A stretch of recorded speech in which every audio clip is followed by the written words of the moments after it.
the older players definitely feel like the strong sense of pressure that isn't always a good thing.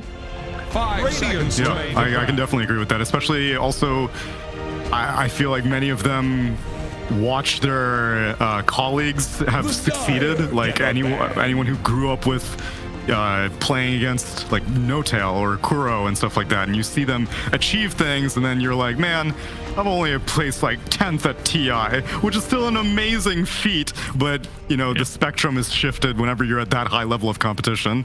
10 seconds. You know, it just gets harder every year because everybody has to find margins to get better. So if every team keeps getting 5% better every year, at some point, if you're not keeping up with them, it's just better to go move on with their life, unfortunately. But which actually we got the case for a couple of retirement announcements. Eternal Envy technically officially retired. I know Dota retirements are very loosely believed for good reason because they rarely ever stick, but Eternal Envy made a tweet saying that he is officially retired from competitive, and a few hours ago Eric Dong, Ryoya 747 also said that he is retiring. Well, you know why Envy retired? Why it's because he's busy getting jacked as hell, because he made a $20,000 bet that he could get a 6-pack in 3 months. So he's very busy right now. Wait, I didn't hear about this. Who did he bet against? Did he? It's one of his personal friends. Check his Twitter. I think about it like once a week. Like, I cannot wait to see if he wins or loses. Well, gotta look this up. I'm so excited. Oh. It's on his Twitter. Did he succeed? It's not done yet. He's still working at it. That's why he can't play Pro Dota right now. It's very important. He said, I watched anime for like 12 hours on a treadmill the other day to burn 1,000 calories or something like that. Dude, I can't wait to see. Oh yeah, you're right. Well, Let's see here. wait, but didn't he retire after TI10 anyway? Like he said, Yutoro is better than him. So it was like it was more of an informal, like he doesn't think that he can compete at the level of Yutoro, and so he wanted to take time off, but not a retirement. 10 at least at the time. And maybe it goes back to what we were talking about too, like the older you are, you have to be more realistic about these things. Whereas when you're a kid, you have a lot of years ahead of you to like chase your dreams and all of that. Because like eventually the real world does like knock on your door, you know, like responsibilities and not if I keep running. to, like, build a life. If I keep running, it'll never catch me. That's true. But how long can you run before your old body gets tired? I don't know. It's getting harder every year. Your legs will just turn to jelly at some point, and you'll just be a puddle on the floor of broken dreams and hopes. Sounds like what happens to Tiny when he dies as we get into the draft of game number 1. Puck and Marcy banned out by 5RATFORCESTAFF. E.g., they ban out the Beastmaster and the Nature's Prophet. First phase, a Dawnbreaker responded by a Tiny Razor, and 5RAT close out the first phase with an Enchantress pick. Purge, what are your thoughts? Yeah, basically both teams, if they scream each other a lot, they've got this is their behaviors and habits, right? We see Abed, Puck do insane things all the time, very annoying to deal with. Marcy, definitely one of Crit's best heroes. He's either going to play Tiny or Tusk or Marcy in most of his games, so not surprised to see the Marcy get banned as it is a little bit stronger right now. But ultimately, Dawnbreaker Enchant sets you up for a little bit of a like lane winning, and then they can transition later once they get some catch and some disables into some kind of like ganking and team fight thing. So they're still very flexible with their draft, but so is EG. And we touched on this a little bit, I believe, on Wednesday, where Tiny as a hero is kind of a nuisance to come out in the first draft because the hero feels like he's in a good enough place right now to be first phased, but also when he's first phased, most of the time the assumption is that he's a support, right? Because he's going to be easy to counter. But in the case that you make the preemptive assumption that he's going to be played as a 4 by crit, then you can forget to address him within your draft. And if you forget to do that, then it can just be shifted to core, and in a lot of times, Tiny without a counter in a game as a core is just a matter of time before he gets to that point in the game where he carries, right? So it's really frustrating to have to just account for a hero so early on. And Tiny and Dawn are some of the heroes that make you do that this patch. And they ban out a Terrorblade, which once you get like a Scotty timing on these like long-ranged late game hard carries, it's very effective against Tiny carry. It's good against Razor as well, assuming you don't get linked at the start of the fight. And they're also going to ban out some lane counters. So from their bans, it looks like it's Tiny carry. Of course, they can still be very flexible, but that's the nefarious thing about the opening, because it can potentially be a huge headache later on in the draft here for 5RATFORCESTAFF because of these bans. It's a good word, nefarious. Something I don't hear enough in a Dota broadcast. Sinister. Very sinister, Like, ominous. Slept 8 hours last night. That's Oh why. man, my man is feeling Otherwise, it would have been like it real bad, very bad. not good. It's have power. Enough for do my power. Many. On the 5RAT side, banning out all these heroes. The first two, at least the Jug and the Ember, very difficult to catch with these Dawnbreaker combos. Also, decent laners potentially. They can run down their opponents, break smokes, do lots of slight chains that can be punished. So that would have been good. Yeah, I mean, so for me, when I look at Razor, you kind of just have to ask yourself, in a Razor draft versus a Razor team like EG, who play it on multiple roles and have always excelled with it, you ask yourself, what are we going to do once this Razor gets that BKB timing right? Because the way that this hero is played, it gets around that 15-minute BKB if it's put on a good lane, which normally you try to do if you draft this Razor, and it's kind of hard to fail the laning stage of this hero in a lot of cases, unless it becomes like super pressured. But around that 15-minute, you see like some kind of collapse, usually around the mid lane with this Razor BKB timing, where you just overpower the other team, take their tower, and then you just like open up that map for yourself. So do 5RAT have the tools to deal with this Razor timing so far? The question is no. And now that this Chen comes out, which by the way I think is Fly's best hero, like in that series versus Nouns, the way that he played it in that game too is beyond impressive, in my opinion. Like he just went from he just went from lane to lane so cleanly and just got objective after objective. Like it was a very clinical game, but it just made it so that there was no place on the map for Nouns to play. And what I was just talking about that Razor early timing, Chen is one of the heroes who complements it so well, because now you just have this added push power and this added hero that naturally takes over objectives by himself, with the addition of like one or two aggressive heroes. So you usually have like a very nice tempo looking draft going for them right now.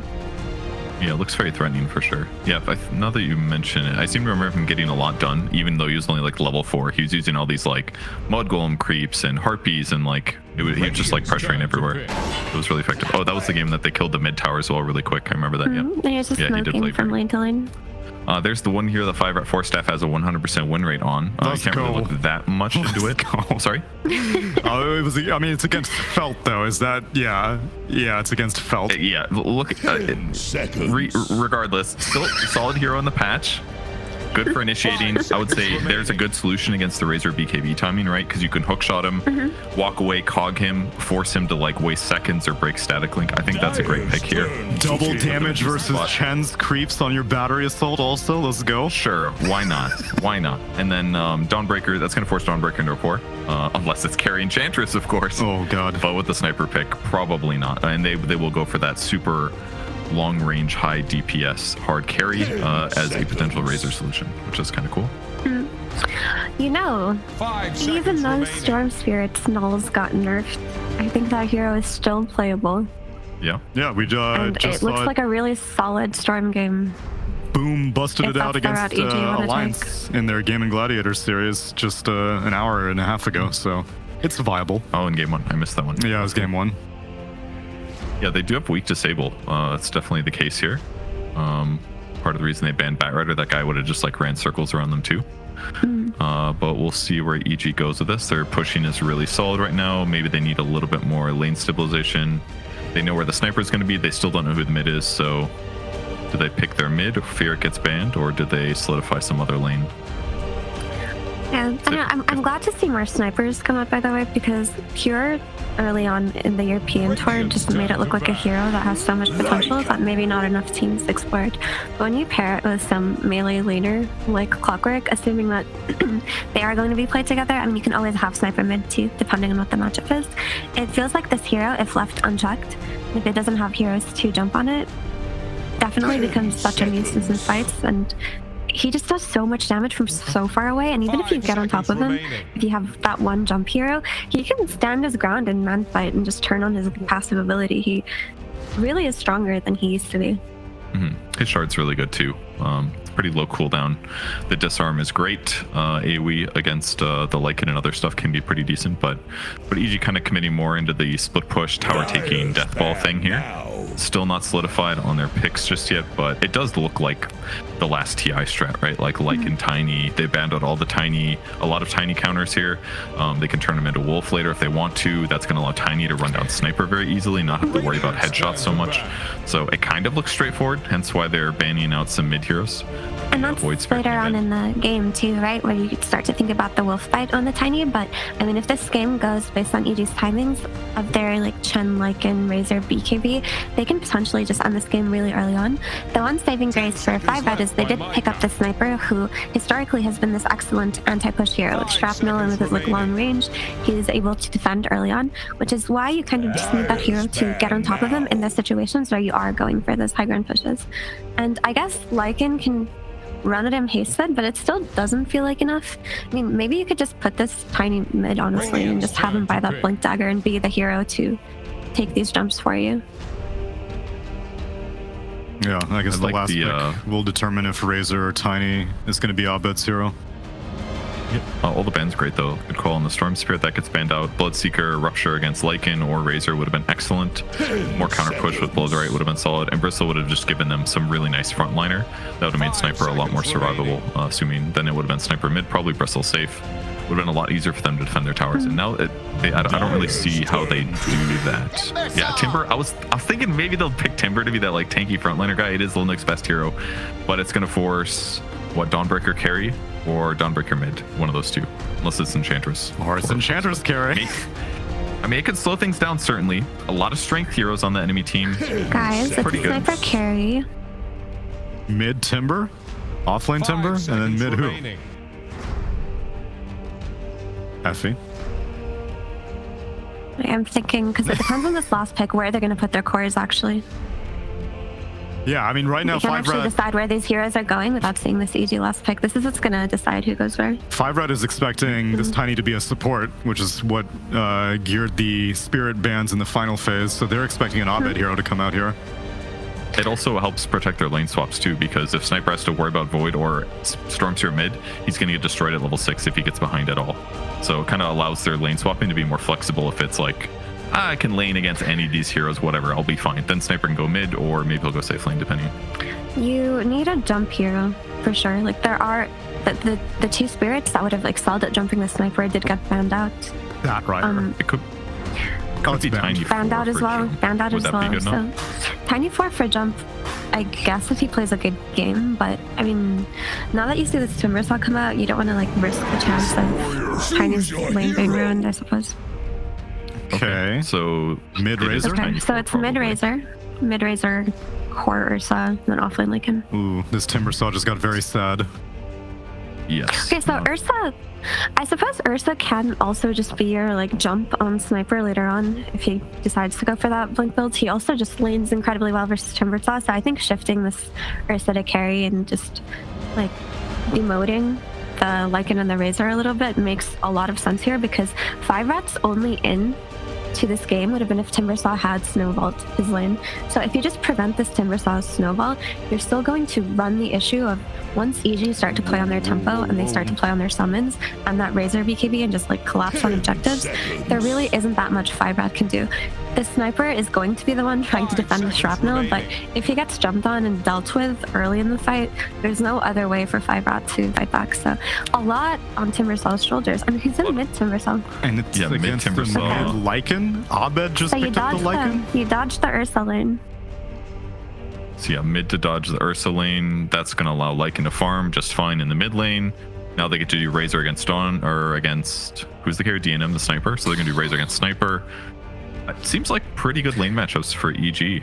Yeah, I want to say that like with this last minute adjustments of lane, regardless of how you could have gone it, just having this Ursa in your draft makes it so that you are coming out of the lanes comfortable as EG. Like any kind of shifts that you do here, you're gonna have a pretty decent time. And I mean, Lycan on paper should lose to Timbersaw mid, but like if you're just like farming, hitting your neutrals, getting your timings, and then you should be okay. So I like EG a lot here. I will say that the draft proves to be more competitive than I was expecting, though. I thought EG would just have everyone's number, but I think both teams were keeping each other on their toes. Perch, if you had to hide the team names, which way are you going? I think it's safer to say that the team with the Ursa is in a better place. They have so much push. They have pretty solid lane setups. I just feel like they're going to be able to win lanes or do well in lanes and then lead into like tons of pressure, and they're going to run at this sniper all game. All right, let's see how it goes down in game number 1 with Sunsfan and Cinderin. It feels good to be this good. I like this. Hello? Hi there. God. Sunsfan here with Cinderin. And we have a game for you. Technically, this is a game. It's a best of 3. Okay? Okay. Stay with me here. Yeah, I'm listening. EG 3-1 in the DPC. Okay. They need every win they could get, Cinderin. Very competitive region. Okay. 5RATFORCESTAFF, they're 1-3. So they're not going to catch EG, but they do need to stay out of those bottom 2 positions. So if they lose this, they're bottom 2 again. Or tied for bottom 2, I should say, with the cut. So actually, very important game for them, or for both teams, but in different ways.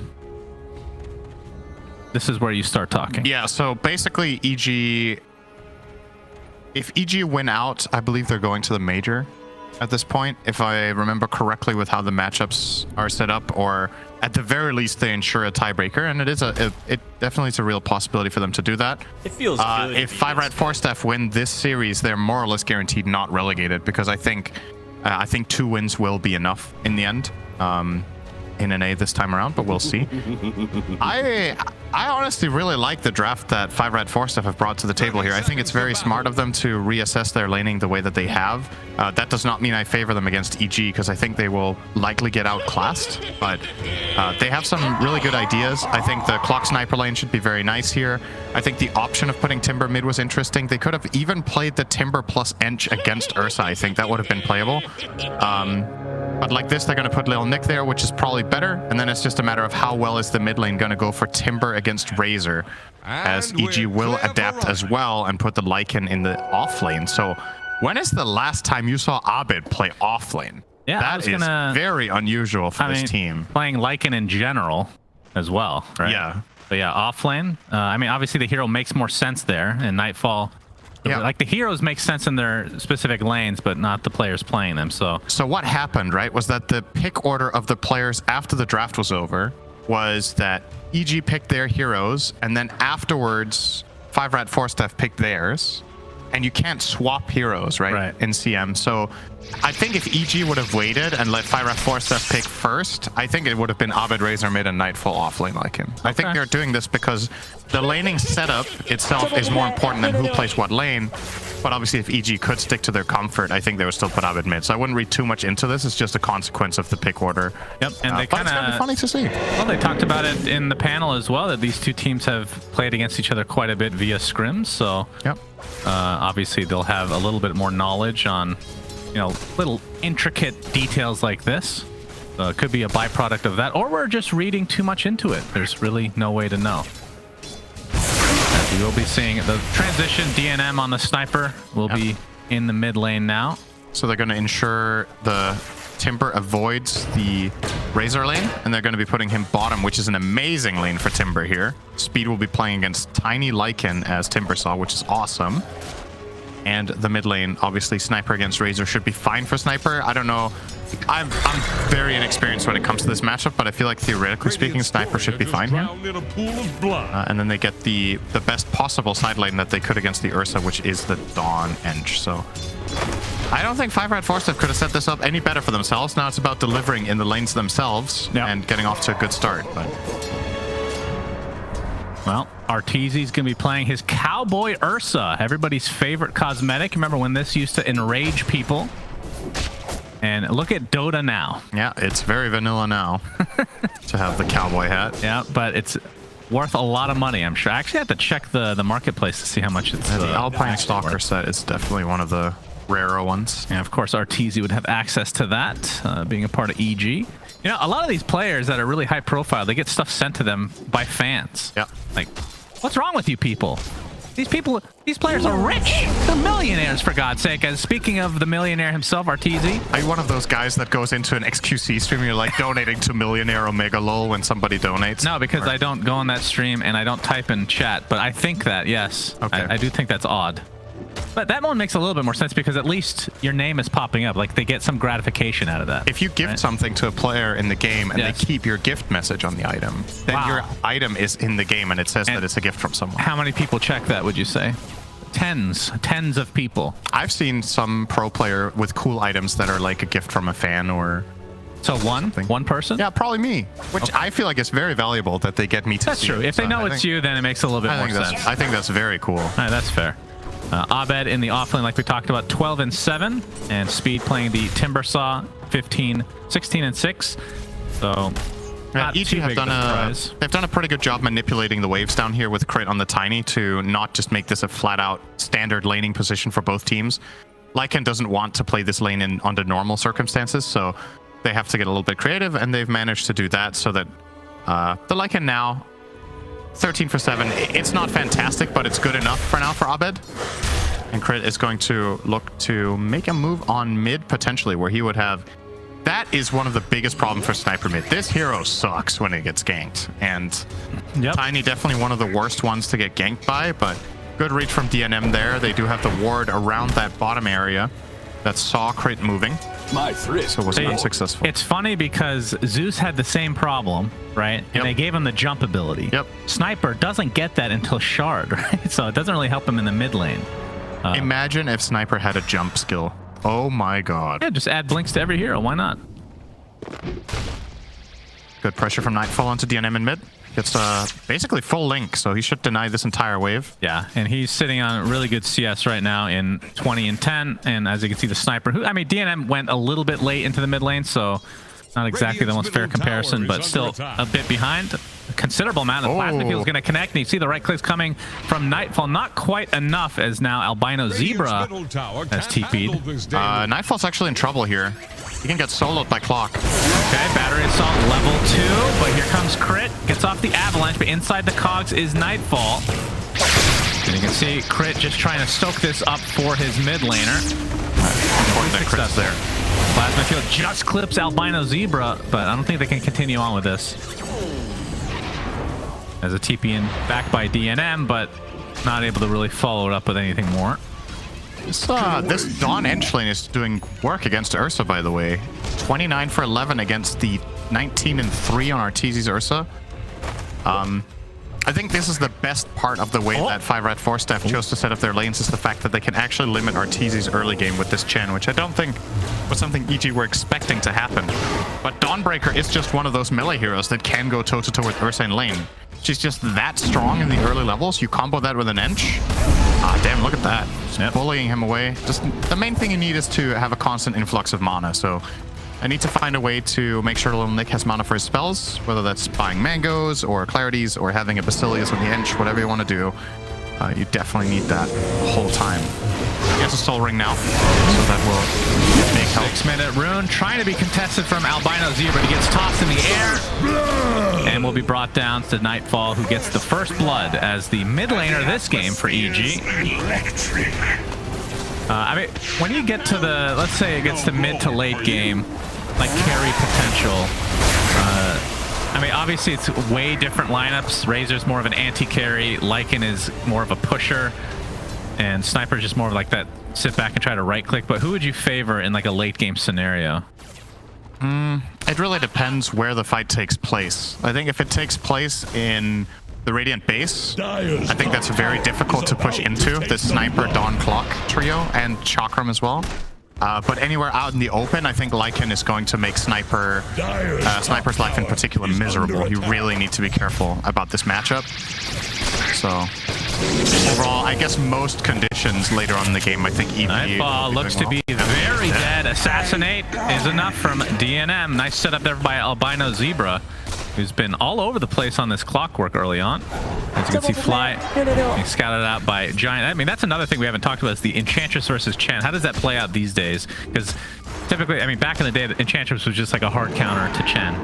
Right. The cooldowns have obviously shifted quite a lot with the Enchant and the Persuasion, so I think it's less clear-cut now. Oh, Arteezy gets a bit blocked, but I think they'll find this eventually. Fly will take it. I send you back to the Zebra.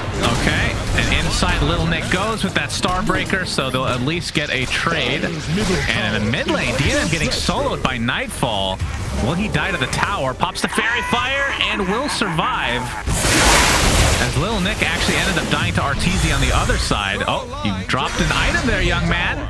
Nightfall gets killed by Speed, and that's a shovel if they see it, and they will. Yep, Albino's going to steal that, so +1 neutral item for the Radiant. All right, we'll see how. I mean, you think neutral items are very strong, too strong. So if it's a 6 versus 4 neutral items. Yeah, then you can give a neutral item to your 6th hero. If you have a lone druid, it would have been great. But yeah, we'll see what the items... I mean, that gives you a better chance of getting an item that is a little bit more powerful for your specific hero. I think it's more about the fact that the enemy team is missing one than you having an extra, right? They will have a hero without a neutral item until minute 17. So that sucks for EG. It's not the end of the world, especially not with level 1 items. If that happens with a key level 4 item, for example, it can really be impactful in the right circumstance. Right. I mean, it's unlike the Alliance game where Nico Baby went without that just by choice for the first 15-20 minutes. Did that happen? He didn't have a neutral item for a long time. Oh, Maybe it wasn't that. I mean, I might be exaggerating, but it was quite a while. As the Avalanche is there, Penitence to follow, and Crit and company. You can see Abed in his wolf form. They will be netting him and destroying him. Let's see if they transition to the tier 1 push. What do you think about the fact that neutral items drop on the ground? Do you think that's a good implementation? You could imagine that you could just get it in your inventory, right? When you kill the creep. And if you don't have space in your backpack, it gets teleported to base. Oh, Little Nick. What do you think? We're going to have to hold that amazing mechanic on from you, Cinderin. Arteezy. He is. It's like they want to clean up even more. They're going to get 2 kills out of this little mini exchange up here. So, nicely done from EG. I think it's a cool... I like it, actually. That it drops? I like the idea of people stealing neutrals is cool. For sure. No question. Are you saying you don't like that? I'm not sure. I'm a little bit on the fence because I feel like sometimes it's just a lot down to chance, right? It's just like you're killing a camp and then randomly as you're killing the creep, you get ganked, and there's like, it's not premeditated from either side, so it's just like luck that it drops as you're getting stunned. Like in that example with Nightfall, right? Yeah. He's just at that camp, and coincidentally, at that moment, the neutral item drops, he's getting ganked, so they lose an item. Like, you could argue that it's a moment of it's a moment of opportunity, right? But it's also just a little bit, you know. Has been killed. An early tier 1 tower taken out in the bot lane by Abed, who has kind of just been left alone. Has his Helmet of the Dominator. Classic Lycan. And we'll be going for the Vlad. I mean, talk to me about the build on Lycan these days. Is there much of a much variation?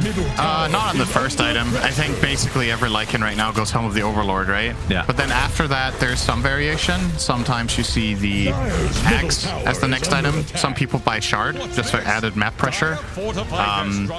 And some people go more of a like semi or like more of a carry route for themselves with like AC or ACBKB, these kind of items. I think in this game, the wolf form is pretty crazy on Ursa.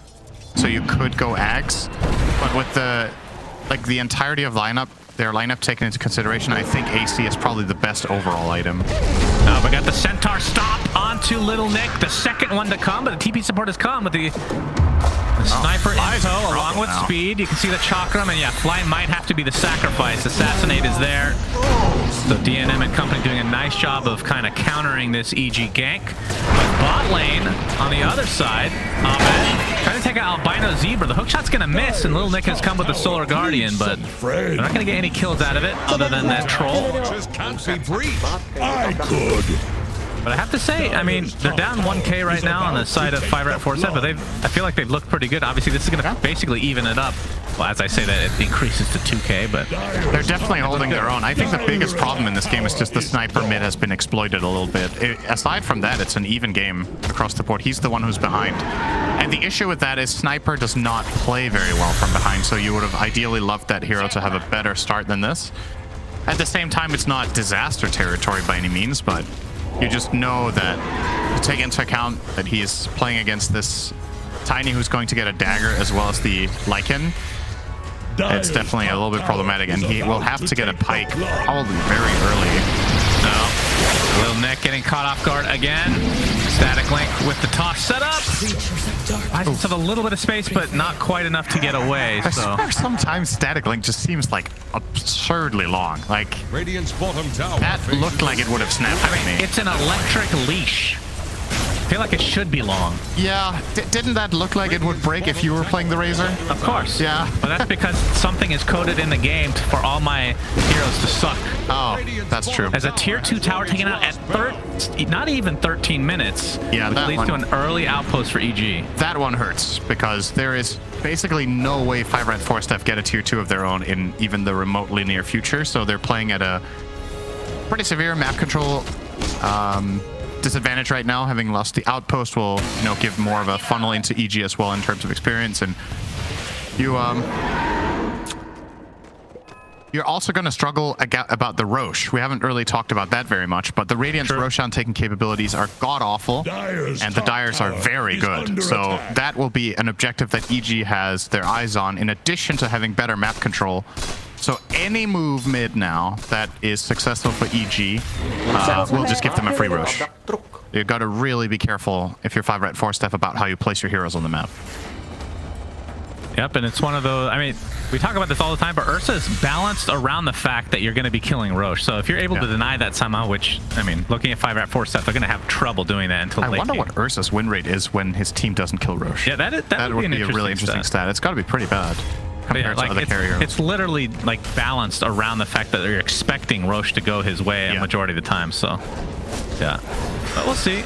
See if they're able to contest. I mean, in terms of like the actual Roche fight, you got the hook shot for the potential steal. You got TZT being top here. Diffusal, no mana. Yeah, speed. He's going to get some heals coming in. Pops the wand as well. And Little Nick gets a nice stun onto Arteezy, who's going to turn his sights onto Little Nick instead. And Speed trying to run away, but Nightfall has come now. And inside the cause, it looks like Albino Zebra does a nice job of separating Arteezy from the rest of the pack. So he's the sacrifice this time. Toss. Not quite enough. Speed still trying to buy a little bit of space here, but you can see in the bottom lane, Ovid is just pushing the tier 3 tower as the rest of 5RATFORCESTAFF just trying to get the hell out of here. Little Nick into the trees. Looks like he attempting to TP out the avalanche. Oh my god, that was so close. Actually, amazing escape play there from 5RATFORCESTAFF. The fact that Timber and Dawn got away there was pretty incredible, but as flashy as it looks, you still got pressured really hard bot, like you said, and you are going to lose the Roche. So without any kills, this is still a major win for EG, but it could have been a lot worse. Does he have 3 centaurs, by the way? What is this? It's 3. Yep. And now another stun. Well, now technically he has another 3 stuns. Yeah. You should have like a sacrifice button on that mud golem. You stun him once, and you just hit the sacrifice button, and it kills him immediately. What an insane creep. You think that'd be too good? Yeah. Really? That would be crazy. If you could just choose to get 3 rock throws in a row. Yeah. But then you die right after. Well, Golem does. Yeah. And if you don't kill the target within 5 seconds, your hero dies as well. Okay. Now we're talking. I love high risk, high reward things like Oracle spells and stuff. Upsides and downsides. Yeah. You know what? How about that for a hero spell design? You give yourself a timer, and if you don't find a kill, you die. That was kind of gambler, honestly. Like, imagine how Shallow Grave works, right? You have 5 seconds and then you die after. Imagine that as an ult that empowered you. So for 5 seconds you get like really strong, but if you don't kill anyone in that time, you die. That actually sounds kind of interesting as a spell, to be honest. Valve, if you'd like to commission us to design here, we are available for free. I suppose that's pseudo how Battle Trance works on Troll. Yeah. If you don't kill people in that, you're always just getting kited and die. That's true. And we know how much we love that ultimate. 3.5 minutes left on the Aegis. The Speed is still pushing the tier 2, and I don't think he's just gonna get this, huh? Yeah. I mean, there's the fort. And let's see if he continues. I mean, there's still a siege creep here as well. And finally a TP comes, but a lot of damage to this tower as Arteezy is the one defending with that Aegis. I wonder what took them so long with this defense. I don't know if they have TP cooldown on Ursa there, but I mean, he has Aegis, so I don't think he's very exposed by TPing down there first. Yeah, Speed's got to be pretty happy about that. 80% The tower's gone, and that will open up for them to get the outpost in the top half. Yeah, I'm an EG with a 2k lead. Surprising Albino Zebra isn't taking back the outpost here. I feel like he should have the information that that is a very safe area for him right now.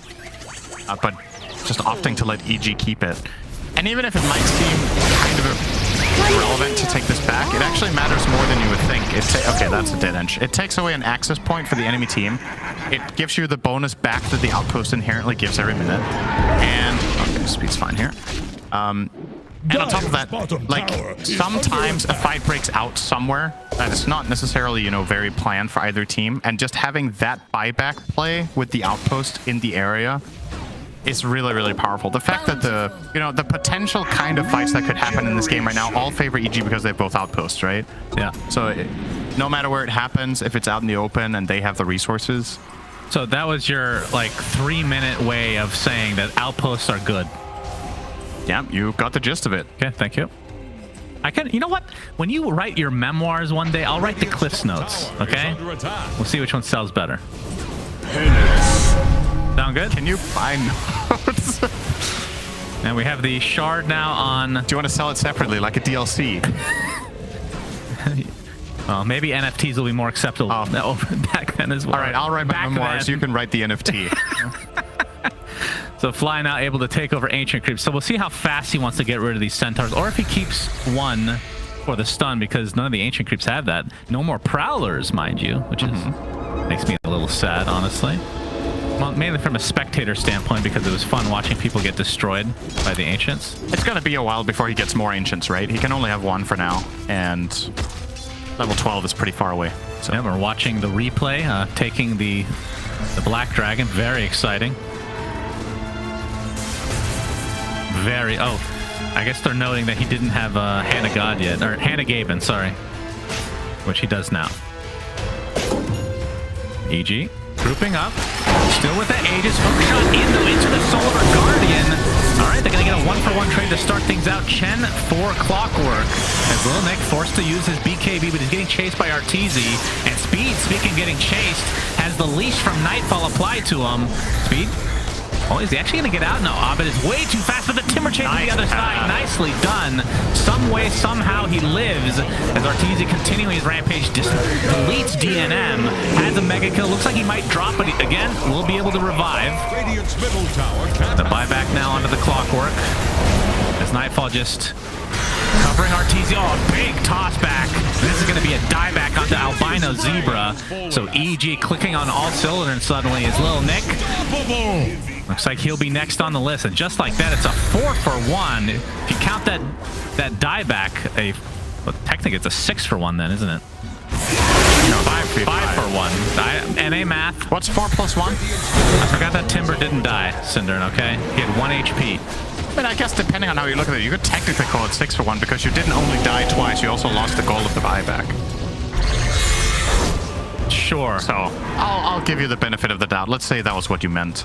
Sure, I meant that. Yep. Yeah. You're really selling it. But yeah, like the footnotes of the book. Cliff's Notes. Oh. That's different. Very different, actually. What's the difference? Nobody reads footnotes. Oh. Cliff's Notes are very important to American society, otherwise nobody would actually pass their classes, because nobody likes to read. Gold for me. We are covering NA. You need to understand NA culture at its best. As Craig gets out the avalanche toss back into Arteezy's arms. And okay, that is the concussive grenade, but you can see the diffusal blade is used to take out the sniper in tow. Arteezy, though, getting kited, blocked off. Looks like he might drop. Indeed, he does. So big kill for 5RATFORCESTAFF, but Crit comes back in, deletes Albino Zebra, tosses back Speed. And it looks like Nightfall and company actually get more aggressive here. Not sure if they want to chase into the actual base, as the Starbreaker will connect with the BKB just in time from Nightfall. Continuing to chase Giant. Well, he probably tastes them too because it is a deer, which we both had, and it's very delicious. But either way, leads to yet another kill for EG. And he tased him because he's Razor. That's true. That sounds like animal cruelty. It's pretty cruel what happened there. So is Abed working on an assault cuirass, as we're gonna look at a pretty early concussive grenade. Well, you had no choice. Yeah. So I feel like that's most games on sniper, because if you're picking a sniper, they're gonna pick something that can just get up in your face. this is a really nice play from Crit. Like an avalanche, and then he has the toss to reset out. If he uses both or uses just the toss, I think he ends up dying to the timber there. So nice little reset play. Also want to commend 5RATFORCESTAFF on. They've done a pretty damn good job in this game at escaping hairy situations, right? We had the play top earlier with 2 of them escape. Then we had the great escape from speed at the top tier 2 of their own. So they've done a good job mitigating losses, but the problem is they're not finding kills of their own. Like, they keep escaping. And I think the biggest problem they have in terms of posing a threat is just that this sniper has been shut down really hard strategically in the game. Having to buy concussive grenade is 1,400 out of the bank. That means you still don't have your pike, which he might not even be buying. I feel like he needs both, doesn't he? The problem is when you get both, you just have nothing to. Yeah, then you have no with. damage, and that's kind of that kind of shows the problem that this hero can have in the right circumstances, right? Yeah. Like if you have to itemize like that and to feel happy, then it's about choosing the lesser evil here, which might be the build that he's going for, honestly. I mean, obviously concussive grenade is cheaper than upgrading the Dragonlance to a pike. So this way maybe he can buy some more damage. Crit. UG increase this to an 8k lead now, as Crit is going to get hook shot. Off the avalanche, and here comes the Solar Guardian. So it looks like Crit is done. The rest of EG, not sure if they want to fight. Kill off yet another Ancient, but Little Nick taking heavy damage in this engagement. BKB for RTZ. I'm not sure how long ago that was picked up, but it is at the 9-second mark. Also has that blink dagger. As we're going to see a smoke now from 5RATFORCESTAFF.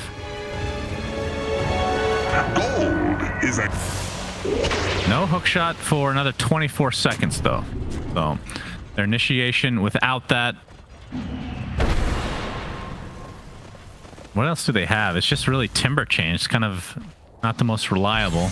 Well, Sniper can concussive grenade himself in. Yep, that sounds like a winning play. That is catch, because the enemy team is going to turn on you, so you have caught them. They catch you. Yeah. In that case. Nightfall getting very close to a refresher orb already. That's going to be really interesting to see how good of a timing that is. That was not what he wanted. Albino Zebra is just dead inside his own cogs. He was trying to hit Tiny, who sidestepped it, and then he hooked Roche. That sucks. Roche is a very powerful creature, unless you're a bear, because that makes sense. Bears overpower whatever the hell this thing is. That is a second Roche for EG. Immortality. Aegis and Shard, which I believe was consumed by Arteezy, so the Earth Shock will give you the little mini enrage. Regeneration. Still one of the best shards in the game, probably. Yep, it's been nerfed a couple times, but agreed. Heal us. Up Diffusal. Giant is dead. The good do die young. Arteezy, top net worth in the game by a pretty respectable margin. Struggling to see us under the end shield. It lingers after you die, so it's just healing the creep. Oh yeah, I forgot about that. Well, Deso now online for Lil Nick. So he has the BKB Deso, and his main way to enter fights is with his ultimate. Other than that, the main initiation still seems quite reliant on just that. The hookshot from Albino Zebra, catching Nightfall. Solar Guardian to follow with the BKB from Nightfall, and now the chase onto Little Nick. Pops that plasma field, and he is doing so much damage to Little Nick. Gets off that Starbreaker, but only connects with a couple of right clicks, so he falls very shortly after. Is Arteezy not scared of anybody, has the BKB. Still with the Aegis and everything in tow, as DNM is going to be next, and this is looking like the beginning of the end of game number 1, EG. They have the push potential, and they have the net worth lead right now. I just feel like DNM can't play his hero in this game. It's just...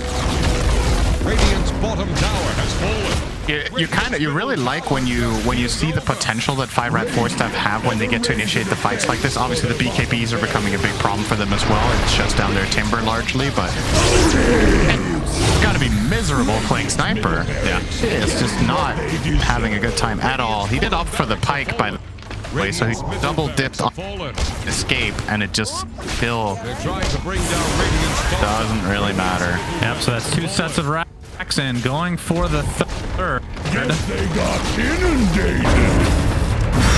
And I don't know if they're going to be able to stop.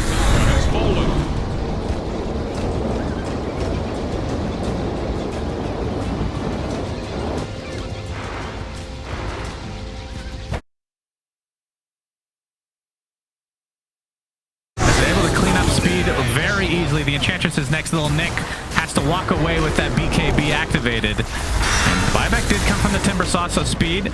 Looks like he might be able to get the Aegis, but only a range Rax remains for 5RATFORCESTAFF. As you can see, the Wolves continue to apply some pressure there. Not sure if EG are going to continue on as the hook shot's going to keep Nightfall in the base. He buys his Shivas before he drops. Either way, EG very happy with this total exchange. Well, Sniper, at the very least, for his sake, got that killing blow, so he got about 1,000 gold for that kill. Will probably pretty much cover his buyback that he had to expend there. I do believe, at least. Did he buy back?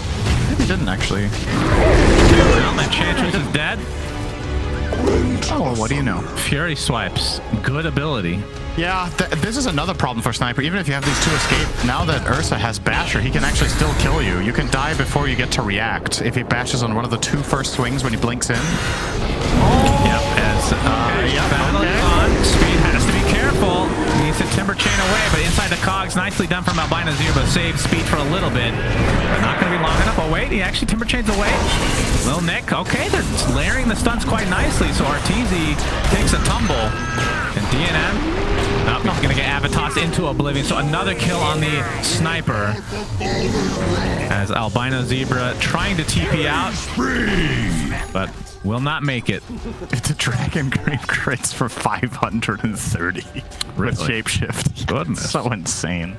This just felt like a really good Ursa game. I mean, you have 3 strength heroes. You have, and obviously Ursa's just amazing against Timber Saw. And it's good against Enchantress because you pretty much make up for the untouchable. Yep. And it's really Sniper is, you know, you just get a Blink Dagger at some point. Yep. Or you just have other heroes that kind of jump them, which is exactly what they have. It's a really good Ursa game overall. Great use of the last pick for the game. They did take a lot of time before they picked their last hero, but well worth it here. The choice they made was super high impact. That's Mega Creeps for EG. And they might just try to end it as soon as Arteezy is up. Might just chill for a moment here. Yep, they do not want to risk it. Just trying to play as disciplined as possible as Arteezy's back in 5 seconds, so expect them to regroup. And I highly, highly doubt they wait for the Aegis. His hookshot onto the creep, but Albino Zebra finds the space to get Nightfall inside of those cogs, who actually pops his refresher along with the BKB. And down goes Albino Zebra, no buyback. And this is where I believe 5RATFORCESTAFF will end up falling. Although DNM has nice high ground capabilities. He's hitting them? Yep, he's hitting them with that Dragon Lance. As Lil Nick somehow able to limp back to base. At speed. He's actually been doing a pretty good job of not dying, if I'm being honest. Yep. In a lot of these engagements. EG have 32 kills, and he's died once on Timber. Usually when you get stomped that hard on kills, it's kind of more more spread across the board. But yep, and Arteezy's still chasing him. Oh my god, he actually found him. All right, you cursed him. He doubled his death since he started talking. 100 seconds, no Timber. This should be the end of the game, EG. Just chill here, take it easy. Slowly but steadily take down the towers with crit. Has to dodge the assassinate, and Arteezy just trying to finish this one off in style. And the Dawnbreaker gets off the successful ult onto Arteezy. A Little Nick will have to hammer back to Fountain just to try to survive a little bit longer. That was pretty brave from Little Nick. If he got bashed there while his hammer was in the air so he couldn't converge, he could have just died. Wow, very risky business when you're down Mega Creeps and about to lose the game anyway. Yeah. I don't understand that comment at all. That was a real analysis from you. That was really risky. They're literally about to lose the game. Cinderin. That's what we're watching right now. As they are farming the fountain. Okay? They're farming the fountain. The ancient is dying. The game has ended. No GGs. Interesting, actually. Oh, they're coming out now. No, At least from EG. that's from they're EG. coming out. That's one from Little Nick as well. Okay. Says GG.